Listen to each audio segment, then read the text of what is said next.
बिस्मिल्लाहिर्रहमानिर्रहीम, अस्सलाम वालेकुम। मैं गौर भट्ट सियासत के प्लेटफॉर्म से आपकी खिदमत में हाजिर हूँ। एक ऐसा फैसला आया है जिसके नतीजे में इमरान खान जो बहुत सारे लोगों का क्रश है अब क्रश्ड हो जाएगा। ये मैं बात क्यों कह रहा हूँ, इसके हवाले से मैं आपके साथ तफसील से अभी बात करता हूँ, मगर उससे पहले मैं आपसे गुजारिश करूँ कि आज हमारे वफाकी वज़ीर दाखिला जो कि अब मुंतखब सेनेटर भी हैं, जनाब मोहसिन नकवी साहब पेशावर के दौरे पे गए और KPK में हुकूमत है इस वक्त तहरीके इंसाफ की। तहरीके इंसाफ वो जमात है जो मोहसिन नकवी के बड़े खिलाफ थी। उठते बहते आंदे जाते खलोंदे खांदे पींदे हर वक्त उन्हें टिड्डी मोहसिन नकवी दर्द थी कि वो पंजाब का वजीर लगा दिया। एक बंदा जो बाहर बैठा हुआ जो भागा हुआ जो पाकिस्तान में नहीं है, जो अपना बीमार प्यो इतने छड़ के दौड़ ला गया है और उसका नाम है मुंसलाई, वो वहाँ से बैठ के ट्वीट्स किया करता था कि ये क्या है और बड़ा खिलाफ बोलते थे। फवाद चौधरी सब बहुत खिलाफ बोलते थे, खुद अली अमीन गंडापुर बहुत ज़्यादा बोला करते थे।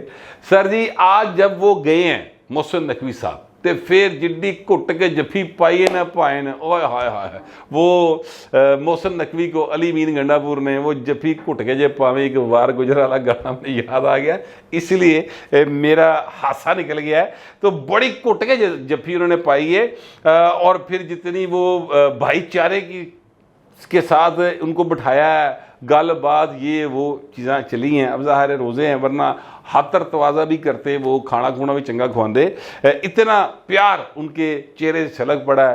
सर जी क्या कहा जाए, या मुनाफकत तेरा ही आसरा है, ये वाला मेरा ख्याल है। मुझे अब लफ्ज़ बोलना पड़ेगा क्योंकि अली अमीन गंडापुर दर्शनी पहलवान साबित हो रहे हैं।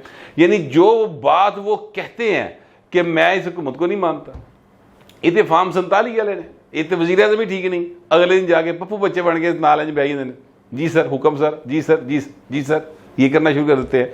फिर बाहर निकलते फिर कहते हैं मैं इसको मानते ही नहीं, फिर कहते हैं मरियम नवाज पर मुकदमा दर्ज करूंगा, कभी जरदारी साहब की तरफ पुलिस भेजने की कोशिश कर दे, कभी राणे सनाल पुलिस भेजने की गल्लां कर दे, और फिर जनाब मोहसिन नकवी के बारे में तो सर जहर भरे सी, मगर इस तरह जनाब शीरो शक्कर हो गए जनाब उन्होंने मिले ने। अच्छा वैसे ये जो मैंने सारी गुफ्तगू की है ना, ये मैंने एक यूथिया जहन को सामने रखकर उनको जवाब दिया। अदरवाइज मुलाकात को मैं अप्रिशिएट करता हूँ, सीरियस नोट के ऊपर होना यही चाहिए कि आपके सियासी इख्तिलाफ अपनी जगह पर बरकरार रहें, अदब व अदाब के अंदर रहते हुए सियासी इख्तिलाफ करें, किसी की पर्सनैलिटी पर आप कमेंट ना करें। आपको इस बात का शुबा है ना कि इंतखाबात दुरुस्त नहीं हुए, जी KPK जो दुरुस्त नहीं हुए, अल्लाह मैं रिजाइन किया, दोबारा कराओ, असम्बली तोड़ दो, नवा इंतखाब करा लो, ठीक है, किसी पासे आओ ना। फिर अगर आपको वहां पर मीठा मीठा हाफ हाफ तो कोड़ा कोड़ा थू थू वाले पासे जाओगे तो यही तो गल नहीं ना बनेगी सर, फिर लोग बातें करेंगे, आप लोगों के मुंह तो नहीं रोक सकते, किन्ने के जन से पर्चा दे लोगे। अच्छा अब मामला ये है कि बहुत अच्छी बात है कि आप फेडरल गवर्नमेंट के साथ मिलकर चीज़ों को दहशतगर्दी के हवाले से कंट्रोल करना चाहते हैं, बड़ी अच्छी बात है, पर यही गल्ला अगर आप यानी अमली तौर पर भी करें और अपनी ज़बान को ज़रा कैंडे में रखें, कंट्रोल में रखें तो बहुत बेहतर हो जाए। यानी जो आप अपने वोटर की तस्कीन के लिए इंडियन फिल्मों के एक उस विलन की तरह जिहड़ा सिर्फ बड़का मारत में होंदा है और एक कसूंदी मार होंदा है हीरो दी एंड के ऊपर, वो बनने से बेहतर है कि आप जो है बिल्कुल एक शरीफ आदमी की तरह ज़िंदगी गुजारें और बाकियों को भी गुजारने दें। मेरा मशवरा यही है। बाकी भाजी मर्जी वाले ने, आप उनको कहाँ मतलब फड़ सकते हो, कहाँ आप उनको कुछ कर सकते हो। आज इमरान खान की मुलाकातों पर जो पाबंदी थी मेरे ख्याल वो ख़त्म हो गई और आज 11 लोग जो मिले हैं, उमर अयूब साहब भी जाके उनसे मुलाकात की है। अच्छा ये ज़हन में रखिएगा कि इमरान खान साहब जो है ना जेल में कैदी हैं, 3 केसों में उनको सज़ा हुई भी है जिसमें वो सज़ा गुजार रहे हैं, लेकिन गुजारिश ये है कि चूँकि वो क्रश है बहुत सारे लोगों का, लिहाजा सर देख लो इस तरह अंदर बैठे नहीं। जिस तरह एक दौर था कि जो सबसे ज़्यादा अंडरवर्ल्ड का ख़तरनाक आदमी होता था ना, वो जेल में चला जाता था और जेल में बैठकर वो फिर जेल से ऑपरेट करता था पूरे के पूरे नेटवर्क को, और अंदर बैठ के पाइन सुपारियां फाड़े होंगे सन और दे रहे होंगे सन और अंदरों टेलीफोन से सारा काम चल रहा थी। ये आपने अक्सर इंडियन फिल्म में देखा होगा। मैंने लाहौर शहर के अंदर इस तरह के हालात देखे हैं। जब हम स्टूडेंट होते थे उस वक्त जो स्टूडेंट लाइफ थी उसमें सियासत बहुत ज़्यादा थी, और सियासत में बच्चे पढ़ते कम थे और लड़ते मरते ज़्यादा थे, और बहुत ज़्यादा बुरे हालात थे। जनरल ज़िया ने बहुत गंद पाया पाकिस्तान के अंदर, तो उसमें बहुत सारी माओं के लाल जो हैं वो फिर बेचारे रुल गए।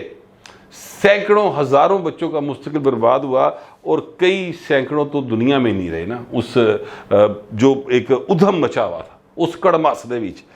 तो उसमें फिर अंडरवर्ल्ड की तरफ लोग चले गए थे। एक कैरेक्टर होता था अरशद अमीन चौधरी, वो इसी तरह करता था, जेल में बैठकर ऑपरेट करता। जब वो जेल में चला जाता था झूठे मूठे मुकदमे दे विच, ते उसले जनाब हुंदा सी कि हुण कोई ना कोई वड्डा काम लगन लगा। तो इस तरह ये हरकत सकनात हमने देखी हुई हैं। इमरान खान दी मुलाकातां खुल गई, अंदर बह के भाई जिहड़े डायरैक्शनां दिंदे ने, उसके बाद पाकिस्तान की सियासत के अंदर एक भूचाल पैदा होता है, और फिर चीज़ें जो है वो ख़राब होती हैं और पाकिस्तान को नुकसान होता है। बहरहाल खान साहब के से मुलाकात के बाद जब वो बाहर आए हैं तो उन्होंने टेरियन वाइट केस का हवाला दिया है। उन्होंने कहा कि जनाब टेरियन वाइट केस जो है ना, उसमें बड़ा जो है वो प्रेशर पाया गया, और 6 जजा ने जरा खत लिखा है उसमें उसका जिक्र है। यार इस बात को छोड़े कि टेरियन वाइट केस में प्रेशर डाला गया कि नहीं डाला गया, इस बात को आप छोड़, आप सिर्फ इतना मुझे बताएं, एक सवाल का जवाब लें, क्या टेरियन वाइट इमरान खान की बेटी है कि नहीं है? इमरान खान को इस गल का सीधा जवाब लो, सर टेरियन वाइट आपकी बेटी है, हाँ या ना? गल करो विचों सीधी, इधर उधर की कहानी ना सुना, सीधी गल कर। ये कोई सवाल साफी उससे नहीं पूछता, उनसे हर यूथी से ये सवाल पूछें कि बताएं जी वो टेरियन वाइट जो है वो इमरान खान की बेटी है कि नहीं है, तो फिर उसका जवाब लें। जजों ने क्या फैसला किया क्या नहीं किया, मैं उसके मेरिट्स डिमेरिट्स पे नहीं जा रहा, वो कानूनी गल्लां ने, उन्होंने अपने हिसाब नाल फैसला किया, दुरुस्त किया है, मुझे कानून का क्या पता। मैं तो एक सीधी भोले भाग गल कर रहे हैं, किसी को समझ आती तो उसका जवाब दे दे। फिर बड़ा रौला पिया जज्जां दे, बड़ी जनाब तारीख में पहली बार हुआ, और भाई तारीख में पहली बार हुआ जस्टिस शौकत अजीज सिद्दीकी खलोता, उसने कहा कि मेरे पास आया था वो जनरल फैज, नाम लेके कहा। उस वक्त इनमें से किसी जज ने, उस वक्त कुछ तो जज थे नहीं, 3-4 है, 2 जज है थे उसले भी, उन्होंने सोशल बाइकआउट करता पढ़ के।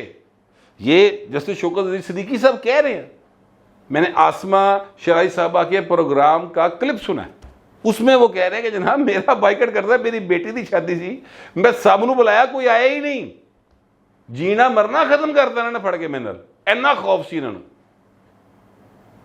फिर उस वक्त नहीं किसी को याद आया था जब जज अरशद मलिक की वीडियो आई थी और उसने ये कहा कि मेरे से इन्ना प्रेशर पाया उन्होंने, किन्होंने प्रेशर पाया सी? उस वक्त किसी का वो नहीं जागा था जमीर, तानू वो गल्लां भुल गई ने। अगर किसी को प्रेशर डाल के सजा दिलवाई गई है इस मुल्क के अंदर, जिसकी गवाही जजों ने खुद दी है बाद में, तो पहले नंबर पर जुल्फकार अली भुट्टो का केस है। वो जस्टिस खोसा का सुसर जस्टिस नसीम हसन शाह जवाब दे प्रोग्राम में ये बात ऑन रिकॉर्ड किया गया है। हुण यूट्यूब पे सर्च करो, इफ्तिखार अहमद साहब के साथ प्रोग्राम, उसने ये बात कह दी है, सुन लें।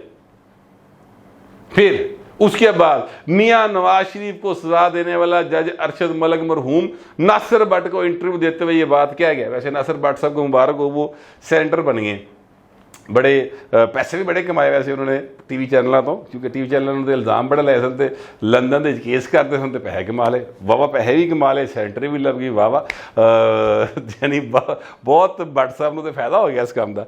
बहरहाल बड़े अच्छे इंसान है, मुझे उम्मीद है कि वो पाकिस्तान के ऐवान बाला में बैठ कर पाकिस्तान के मफाद के फैसले करेंगे। अच्छा, ये जज अरशद मलिक था दूसरा मामला जो नवाज शरीफ को सजा देने वाला था। तीसरा बताता हूँ, नोट करते जाएं।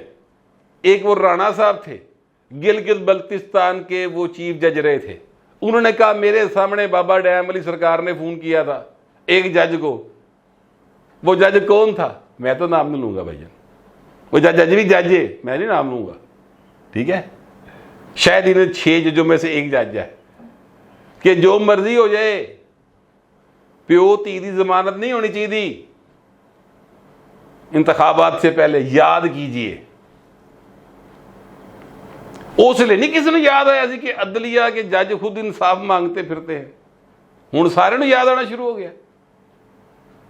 तो मैं सिर्फ रिकॉर्ड दुरुस्तगी के लिए ये बातें याद दिलाता हूं, और बहुत सारी मिसालें हैं देने के लिए, लेकिन चलें फिलहाल इन्हें ना गुजारा करो। आज जो मामला हुआ वो ये हुआ कि सुप्रीम कोर्ट ऑफ पाकिस्तान में 6 रुकनी बेंच ने अपने फैसले को थोड़ा सा अमेंड किया।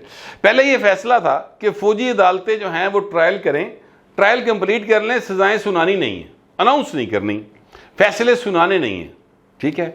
आज उन्होंने ये किया कि जनाब, यानी पिछली समात में कहा था पता करके आओ कि कितने जड़े ने लोग वो बरी हो सकते हैं, तो उन्हें बताया गया जी टोटल 105 लोग हैं फौजी अदालतों में उनके ट्रायल हुए हैं, और उनमें से 15 से 20 है जिनको ये कम सज़ा हुई है 3 साल से, या ये है कि वो बरी हो जाएंगे अगर सज़ा अनाउंस होगी। तो उन्होंने कहा चलो फिर उन्होंने तो ज़रा बरी करा देना ईदों पहले पहले। तो बड़े खुश हुए ताजसन साहब भी, बाकी लोग भी कि ज़बरदस्त सर, चलो कुछ भी जड़े बेचारे जड़े बरी हो रहे हो तो घर जान ना पड़े, बिल्कुल ठीक बात है। लेकिन इसका एक आस्पेक्ट दूसरा भी है, और वो ये है कि अगर आप उनकी बरियत का फैसला तस्लीम कर रहे हैं तो फिर जिनको वो अदालतें सजाएं देंगी उसका फैसला भी तो तस्लीम करना पड़ेगा ना। क्या ख्याल है कि वो फैसला होता ही रहेगा? उसका फैसला तस्लीम करना पड़ेगा, और जब वो फैसला तस्लीम किया जाएगा तो इसका मतलब यह है कि फौजी अदालतों को तस्लीम कर लिया गया कि वो बिल्कुल दुरुस्त आइन और कानून के मुताबिक काम कर रही हैं, तो ग्रीन सिग्नल मिल गया फौजी अदालतों को, ठीक है। जब उनको ग्रीन सिग्नल मिल गया तो अभी तक इमरान अहमद खान न्याजी वल्द इकरामुल्लाह खान न्याजी हाल मुकीम डयाला जेल कैदी नंबर 420 की 9 मई के किसी केस के अंदर ट्रायल नहीं हुआ, तो फिर भाई ने उत्थे ट्रायल होंगे तो जिहड़ा क्रश है वो क्रश्ड हो जाएगा, फिर चीका ना मारना। अभी तो लोग बड़े खुश है ना। मैं आपको इस फैसले का दूसरा एंगल बता रहा हूं, क्योंकि एक बात के कई रुख हो सकते हैं। अगर आप ये कह रहे हैं कि जनाब आधा गिलास खाली है, तो उसी वक्त आप ये कह रहे हैं कि आधा गिलास भरा हुआ है। अगर 20 लोग बरी हुए हैं तो इसका मतलब है कि उनमें से 85 लोग जो है वो मुजरम डिक्लेयर हो चुके हैं, ठीक है। तो बड़ी 85 या 85 लोग मुजरम डिक्लेयर हो चुके हैं, तो इसका मतलब ये हुआ कि वो फौजी अदालतें जो हैं वो कानून और आइन के मुताबिक काम कर रही हैं, तो उनके फैसले तस्लीम करने पड़ेंगे। फिर जिनको कम सजाएं हुई हैं उनको जो यानी उनकी सजा माफ़ी का जो मामला है वो जाना है आर्मी चीफ के पास, ये भी बताया गया अदालत के अंदर, और आर्मी चीफ जो है वो फिर सर उनको माफ़ी देगा या नहीं देगा, कट करेगा वध करेगा, जो भी करेगा आर्मी चीफ का इख्तियार है सर। फिर तो कल कोई इमरान खान को अगर सजा होती है 9 मई के केस में, तो उसका मामला भी फिर आर्मी चीफ को जाना जे पाए ना। आज की जो समात हुई है ना उस पर बहुत सारे वकला ज़रात और यूथिये खुश है, मगर एक एंगल जो मेरी समझ में आया वो मैंने आपके साथ शेयर कर दिया है। तो आप भी अपना जो दिमाग लड़ाओ, और जो मैं एंगल बता रहा हूँ आपकी नज़र में वो दुरुस्त है या गलत है, खुलकर इजहार करें, मगर तहजीब के अंदर रहते रहे। फिर वक्त इतना ही, मिलते अगले व्लॉग में।